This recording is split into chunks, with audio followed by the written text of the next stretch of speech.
మళ్ళీ ఒక మంచి డెజర్ట్ తోటి మీ ముందుకు వచ్చాను. ఇందులో కూడా షుగర్ వేయలేదు, బెల్లం వేయలేదు. ఈ చాక్లెట్ చిప్స్ కూడా యాజ్ పర్ రిక్వైర్డ్ వేసుకుంటాను. నేను చాలా తక్కువగా వేసుకుంటున్నాను. ఈ చాక్లెట్ చిప్స్ మా పిల్లలకి మఫిన్స్ చేసినప్పుడు నేను కొన్నాను. మళ్ళీ తర్వాత యూస్ చేయలేదు. మళ్ళీ మఫిన్స్ చేద్దామని, ఒక రీల్ చేద్దామని అనుకుంటున్నాను. మీకు మఫిన్స్ కావాలంటే కింద మఫిన్స్ అని కామెంట్ మెన్షన్ చేయండి. As per required milk, chocolate chips, కొన్ని మిక్స్డ్ డ్రై ఫ్రూట్స్ ఇవన్నీ తీసుకోవాలి. నేను తయారు చేసుకునే విధానం కూడా నెక్స్ట్ ప్రాసెస్ ఉంటుంది, చూడండి, కంటిన్యూ చేయండి. మీకు ఇలాంటి డిజర్ట్స్ ఇంకా కావాలంటే కామెంట్ కూడా చేయండి, చేసి చూపిస్తాను. వితౌట్ షుగర్, వితౌట్ బెల్లం కాబట్టి ఎన్ని ఐస్ క్రీమ్స్ అయినా తినొచ్చు, ఎన్ని డెజర్ట్స్ ఇట్లా చాలా చేసుకోవచ్చు. ముందుగా బనానాస్ పీల్ చేసుకొని బ్లెండర్లో వేసుకొని అందులోనే నా దగ్గర ఉన్న డ్రై ఫ్రూట్స్ అన్నీ వేసాను. చూడండి, నేను ఎంత తక్కువ క్వాంటిటీలో మిల్క్ తీసుకున్నానో, జస్ట్ ఒక టీ గ్లాస్ ఆఫ్ మిల్క్ తీసుకున్నాను. దీన్ని బ్లెండ్ చేసేసుకుందాం. ఇప్పుడు బ్లెండ్ చేసేసుకున్నాక ఇందులోనే నేను కొంచెం చాక్లెట్ చిప్స్ వేసుకున్నాను, అక్కడక్కడ తలిగేలాగా. డ్రై ఫ్రూట్స్ వేసుకున్నాను కాబట్టి ఈ చాక్లెట్ చిప్స్ ఏంటంటే ఎక్స్ట్రా స్వీట్నెస్ యాడ్ చేస్తుంటుంది. షుగర్ వేసుకోలేదు కాబట్టి ఇంకోటి మనము తిన్న సాటిస్ఫాక్షన్ కూడా ఉంటుంది.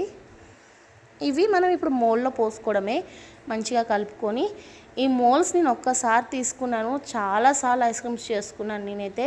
రీయూజబుల్ మోల్డ్స్ కాబట్టి మోల్డ్స్ కూడా చాలా చక్కగా ఉంటాయి. మొత్తం ఇలా వేసేసుకొని 8 hours ఫ్రిడ్జ్లో పెట్టుకొని తీసేసుకోవడమే.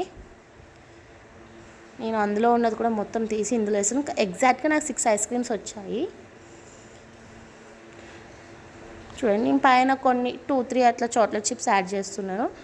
మనం కనిపించాలి కదా పిల్లలకి, మా మమ్మీ ఏదో డిఫరెంట్గా చేసింది అనేది కొంచెం కనిపించాలి కదా, అందుకే కొన్ని పైన ఇట్లా 2-3 చాక్లెట్ చిప్స్ కనిపించేటట్టు యాడ్ చేశాను.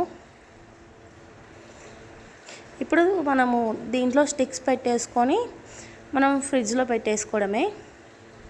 చాలా ఈజీగా అయిపోద్దండి రెసిపీ, జస్ట్ 5 minutes రెసిపీ ఇది కూడా.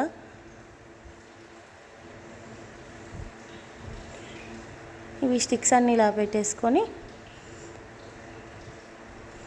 మనం ఫ్రీజర్లో పెట్టుకొని 8 hours ఉంచుకోవాలి. ఫ్రీజర్లో ఎగ్జాక్ట్ 8 hours ఉంచుకోవాలి.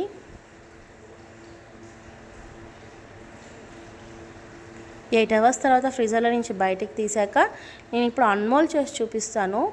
మీరు తినేటప్పుడు కూడా ఇది నిజంగా ఇంట్లో చేసిందా అని అడగకుంటే మాత్రం మీరు చాలా షాకింగ్గా ఉంటారు. చాలా షాకింగ్ అంటే ఇది ఇంట్లో చేసిందేనా అనే దాంట్లో షాకింగ్లో ఉంటారు. ఇలాంటి వీడియోస్ మరిన్ని కావాలంటే please do like, share and subscribe.